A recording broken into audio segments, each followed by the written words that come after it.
July 2, 1943. Castelvetrano Airfield, Sicily. The Focke-Wulf, 190 pilot, never saw it coming. A P-40 Warhawk diving from above, machine gun fire ripping through his plane's fuselage, sending his aircraft spiraling down toward the Sicilian countryside. First Lieutenant Charles B. Hall, a 22-year-old kid from Brazil, Indiana, had just done something German Luftwaffe commanders thought was impossible. A black pilot had shot down one of their elite fighter aircraft. The swastika Hall painted on his P-40L Warhawk that afternoon. It would become the first of 112 enemy aircraft destroyed by the men the Germans would reportedly come to call Schwarze Vogelmenschen, the Black Birdmen. In Nazi Germany, racial doctrine classified black people as Untermenschen, subhuman, incapable of mastering complex machinery or showing courage in combat. The Nuremberg laws had flat-out forbidden marriages between Germans and people of African descent. Yet here, above the Mediterranean skies, that ideology was about to crash headfirst into reality. Because 992 trained pilots from Tuskegee, Alabama, were about to systematically demolish both German aircraft and every German assumption about racial superiority. What those Luftwaffe pilots didn't know as they climbed to intercept American bombers in 1943 was that they were facing some of the most rigorously trained, highly motivated fighter pilots in the entire United States Air Force. These were men who'd overcome obstacles their white counterparts never faced, who'd trained harder and longer than standard pilots, and who carried into battle not just the weight of national duty, but the burden of proving an entire race's capability. The math of aerial combat would soon be written in the skies over Europe. 15,000 combat sorties, 1,578 missions, 112 aerial victories, and a bomber escort loss rate significantly lower than white fighter groups. Numbers that would force even the most fanatical Nazi ideologues to face the bankruptcy of their racial theories. The journey towards that first aerial victory didn't begin in combat, though. It began in the hostile environment of American segregation. The road to Tuskegee. In 1925, the U.S. Army War College published a report titled Employment of Negro Manpower in War. Its conclusion? Brutal. Compared to the white man, he is admittedly of inferior mentality. He is inherently weak in character. This official military assessment claimed black soldiers lacked the intelligence for technical roles and the courage for combat leadership. Yet even as military leaders clung to these prejudices, a small group of black Americans was already proving them dead wrong. Eugene Bullard had flown for France in World War I. Because America wouldn't let him serve, Bessie Coleman earned her pilot's license in France in 1921, when no American flight school would accept her. By the 1930s, the Coffey School of Aeronautics in Chicago had trained dozens of black civilian pilots, showing that flying skill knew no racial boundaries. The pressure for change intensified as war clouds gathered over Europe. Civil rights leaders like Walter White of the NAACP, Labor leader A. Philip Randolph, and Judge William H. Hastie lobbied relentlessly for black inclusion in military aviation.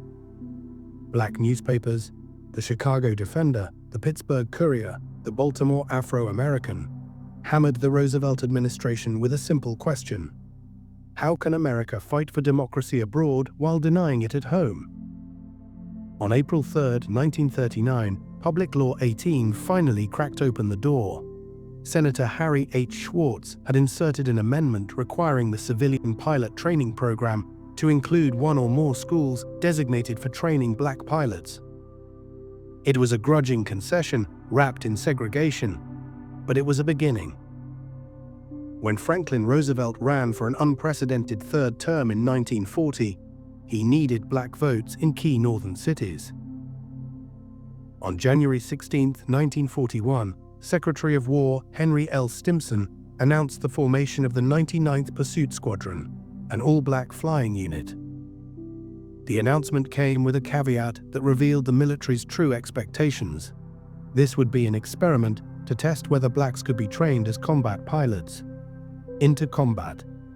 Captain Benjamin O. Davis Jr. understood the weight on his shoulders when he led 26 pilots of the 99th Fighter Squadron to North Africa in April 1943. The son of America's first black general, Davis had endured 4 years of silent treatment at West Point, where no white cadet would speak to him outside of official duties. Now he commanded men who carried not just their own hopes, but the aspirations of 13 million black Americans. The 99th arrived at Farjuna, Tunisia, attached to the 33rd Fighter Group under Colonel William W. Momia, a commander who made no secret of his skepticism about black pilots. Momia assigned them patrol missions over the Mediterranean, keeping them away from the real action. He wanted them to fail, and when they didn't immediately excel, he thought he had his excuse. The morning of June 2, 1943, marked their first combat mission, an attack on the Italian-held island of Pantelleria. As their worn P-40 Warhawks climbed toward their targets, German fighters suddenly appeared. The Tuskegee pilots held formation, protecting their bombers. No aircraft were lost on either side, but the Germans had learned their first lesson. These pilots wouldn't break under pressure. But it was July 2, 1943, that changed everything. The first kill. Charles Hall was flying his 8th mission, escorting B-25 Mitchell bombers attacking Castelvetrano Airfield in Sicily. 2 Focke-Wulf 190s bore down on the bomber formation. Hall later testified, "I saw 2 Focke-Wulfs following the bombers just after the bombs were dropped. I headed for the space between the fighters and bombers and managed to turn inside Jerry's turn.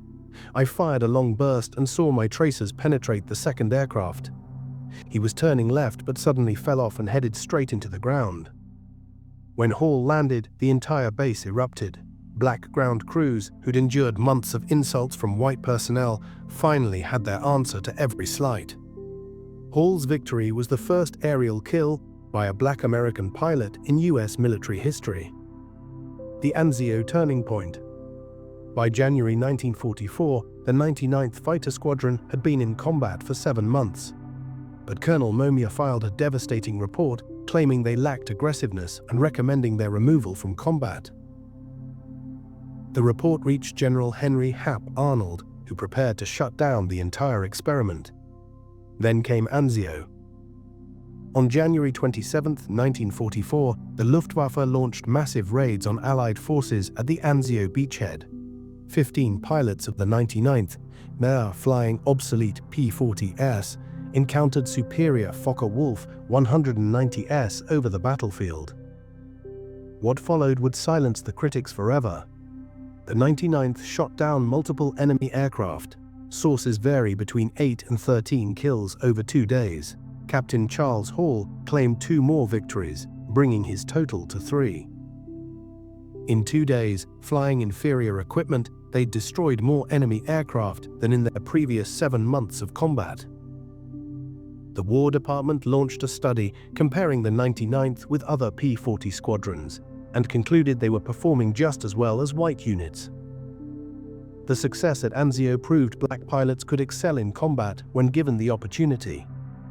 The red tails are born. In May 1944, the 332nd Fighter Group, combining the 99th, 100th, 301st, and 302nd Fighter Squadrons, received orders that would transform them from outcasts to legends. They'd join the 15th Air Force as bomber escorts, flying the long, dangerous missions deep into Nazi Germany. Colonel Benjamin Davis gathered his pilots at Ramitelli Airfield on Italy's Adriatic coast. "We cannot afford to lose bombers," he told them. "Our job is not to be aces. Our job is to bring those bombers home."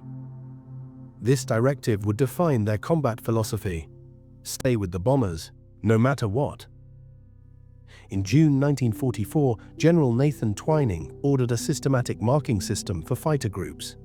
Each would receive distinctive colors for instant identification. The 332nd was assigned red. Not just red noses or red bands, entire tail sections painted crimson. The P-51 Mustangs with their red tails, red propeller spinners, and red nosebands became instantly recognizable. The first bomber crews to receive red-tail escorts didn't know their protectors were black. They only knew these fighters stayed close, never abandoning them for easy kills. Word spread through the bomber groups: request the red tails if you can get them. Tested at Memmingen, July 18, 1944, would test the red tails like never before. Colonel Davis led 66 Mustangs to rendezvous with bombers targeting the Luftwaffe base at Memmingen, Germany. The bombers were late. Davis made a crucial decision: orbit in enemy territory rather than return to base. When the bombers finally appeared, so did the Luftwaffe, approximately 100 German fighters attacking from multiple directions. The Germans had learned that overwhelming numbers might break the red tail's protective screen. Despite fierce defense by the 332nd, who claimed 11 to 12 victories, 15 B-17s fell to enemy fighters in 20 minutes of savage combat. The 332nd lost 3 pilots: Lieutenants Robert Hutton, Wellington Irving, and Alfred Brown. Critics claimed the high bomber losses proved black pilots couldn't handle major battles. But operational analysis revealed the truth.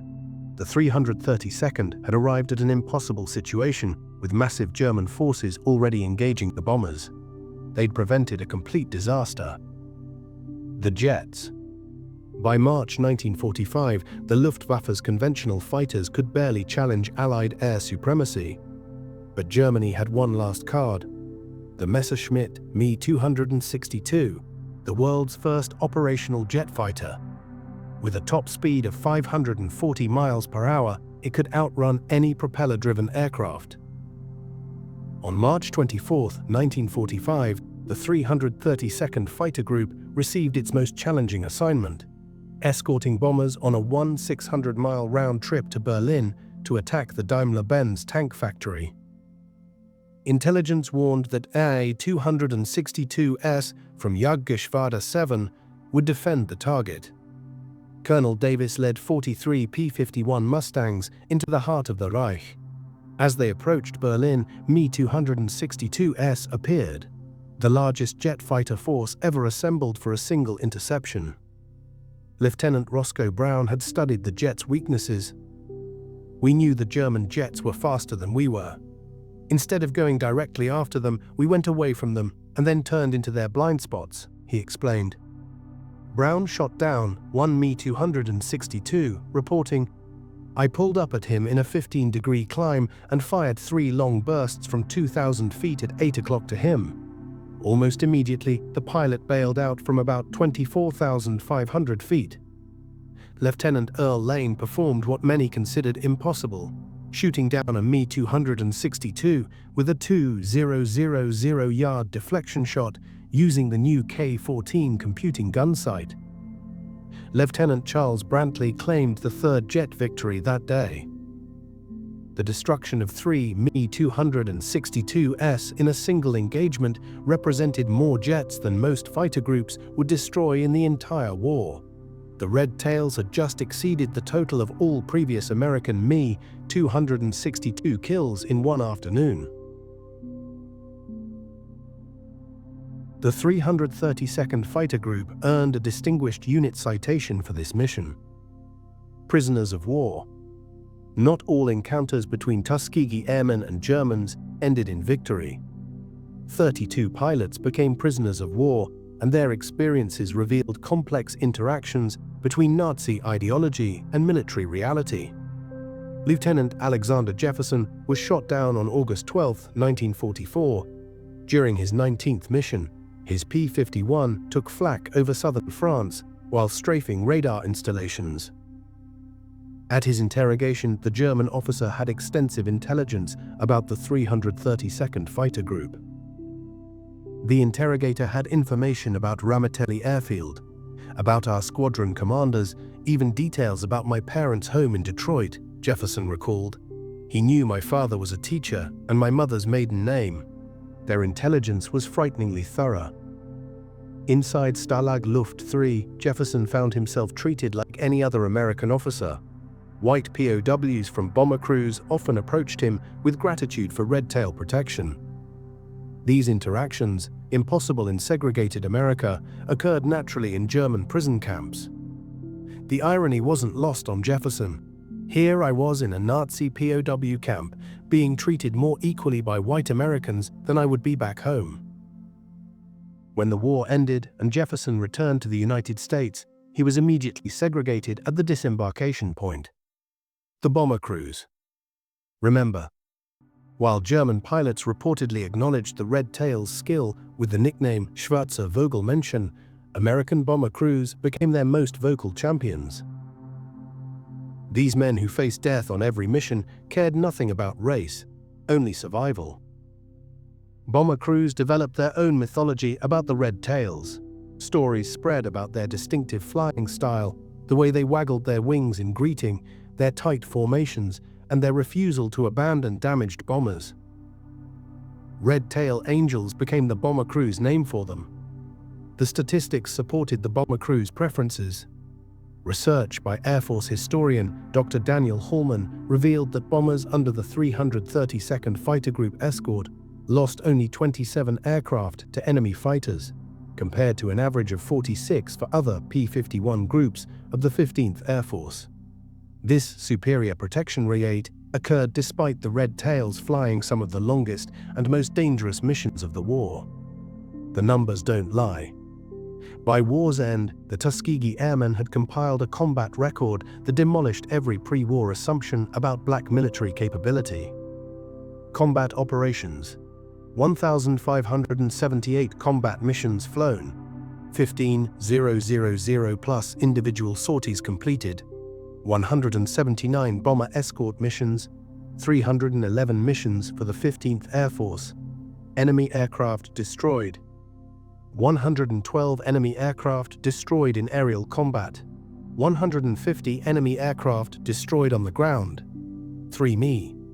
262 jet fighters were shot down on March 24, 1945.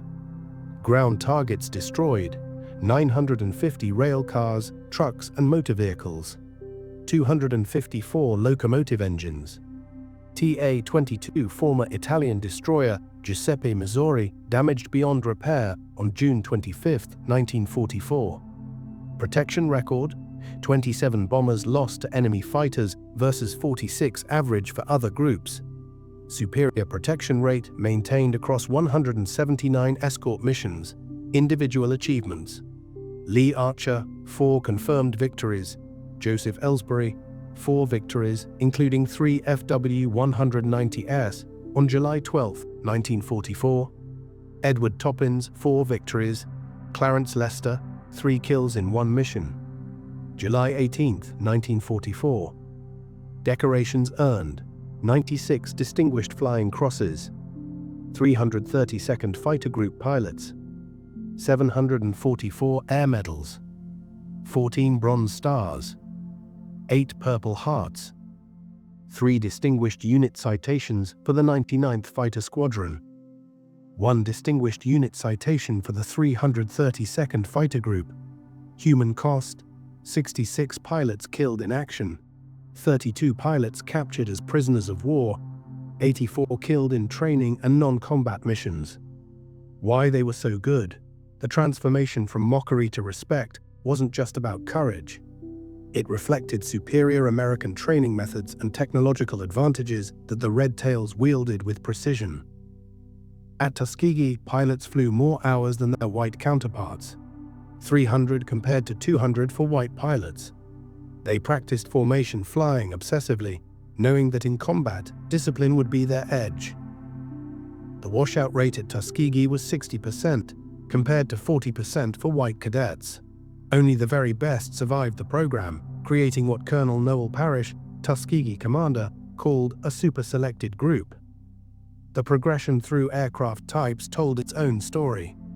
The 99th began with hand-me-down P-40 Warhawks, already obsolete when they arrived in North Africa.